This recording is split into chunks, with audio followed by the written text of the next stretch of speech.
my name's Kira and I thought I would speak to you about my TTC journey for baby number 2. I already have a little girl who's about to turn 3 in a few weeks. So when she was about 1.5, we decided we would start trying for baby number 2. It wasn't a full force try. It was, if it happened, it happened. If it didn't, it didn't. We'd just take it as it came. So after a few months, we fell pregnant and were shocked, over the moon, all your normal emotions. We went to the doctors, we did our ultrasound, we did everything that you needed to do.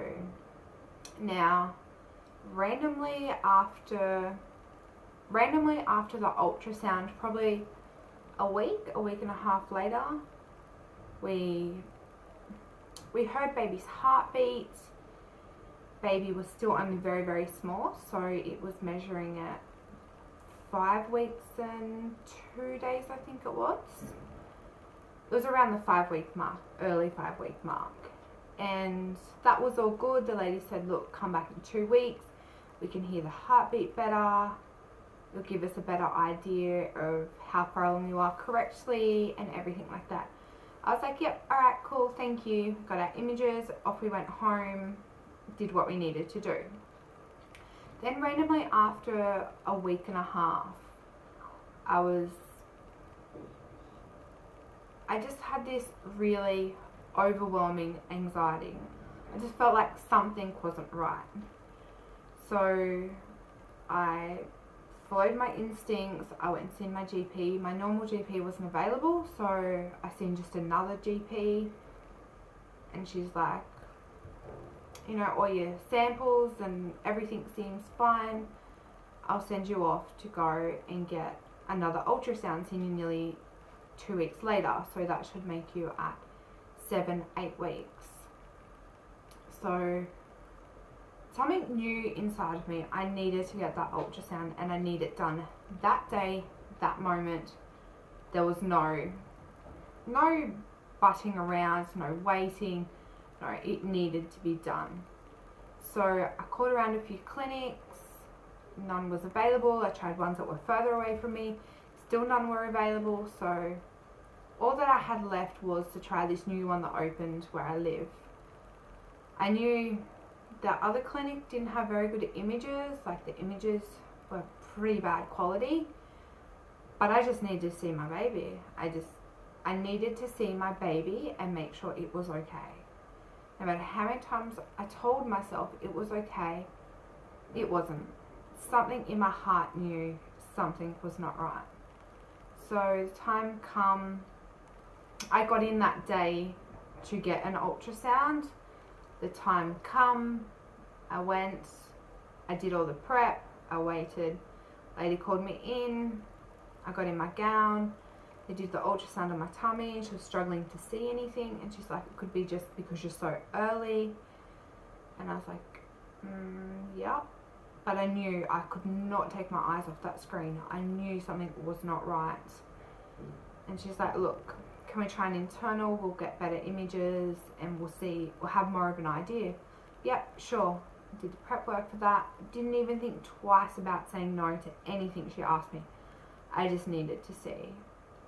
So after doing the prep work for that, I did the internal, and the lady goes to me, how far along are you meant to be again?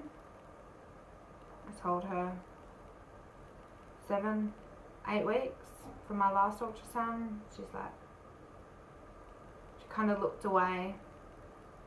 She was an older lady, and she goes, I'm really sorry, honey. Your baby stopped growing at 6.5 weeks. I cannot find a heartbeat. And she was trying, I have to give her credit, she was trying for about an hour, and I could not take it anymore. I knew even before she said it. So she told me that she needed me to go and see my GP within 24 hours because it had already been so long and nothing had happened. My body wasn't trying to do anything. It was just holding that baby.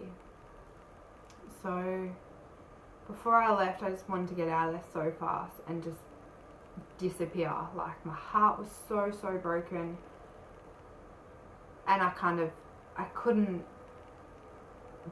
be or express any emotion or anything in the ultrasound clinic. Like, you know, you've got to be that rock. You can do this. And the lady was just so worried about me getting these images. She's like, please don't go until you get these images. I was like, yeah, sure. Once I got the images, I looked at them, and I totally regret it because the images are so crappy. Like, no, not cool. Anyway, I went and seen my GP, and he's like, alright, we'll get you a blood test every second day for 2 weeks, and we'll see how you go. If anything happens in the meantime, come straight back to me. 2 weeks later, blood test every second day. My levels were going down super slow. Nothing was changing. I was still having my pregnancy symptoms, everything like that.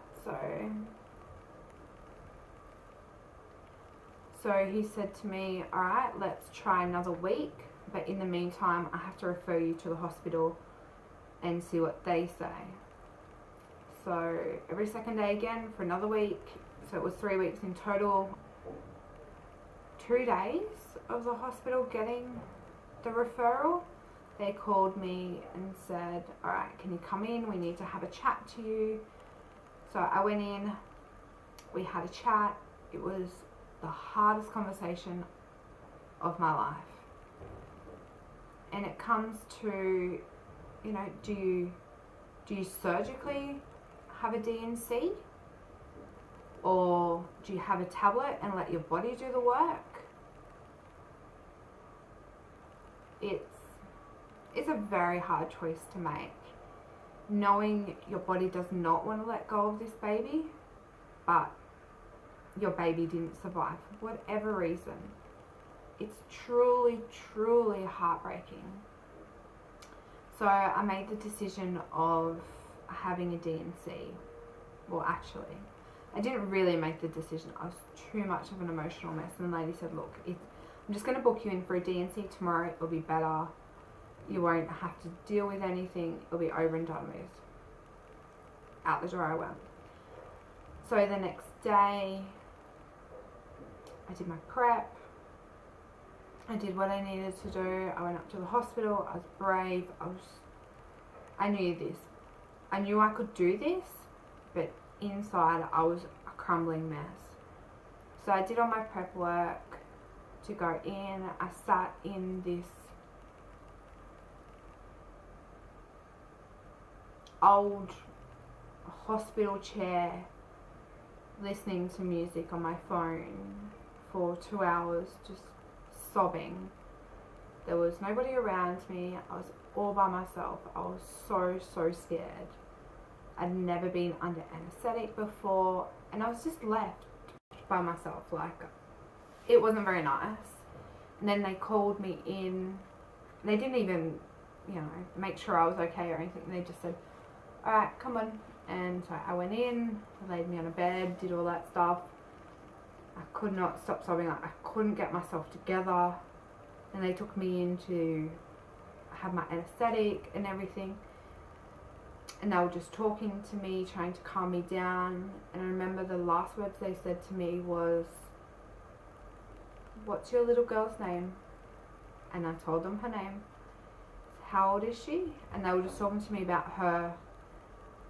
And the next minute, I know I am waking up in recovery. And waking up in recovery and then saying, alright, so now you need to go for a little walk over there and back, and you can go home. What? I can go home just like that? Yeah, sure, you're fine. Okay then. So I did a little walk, I come back, and I went home, and here we are, nearly a year and a bit later. I'm still not over it. I'm not sure if I ever will. I'll always have very, very fond memories, which I guess is expected, but I'm still here on the TTC journey. Extremely hard, very, very emotional, and can be so obsessive. You get so obsessed with timing and peeing on sticks and writing stuff down and Googling and, you know, should I do this? Should I do that? Is this the right food to eat? No, is this right? Like, having a child is so rewarding. It's such a beautiful experience. But for some people, the TTC journey is so hard. So I wish all you mamas out there who are on the TTC journey as well, all the best, and sending baby dust to you all, and hopefully we all get our little baby soon.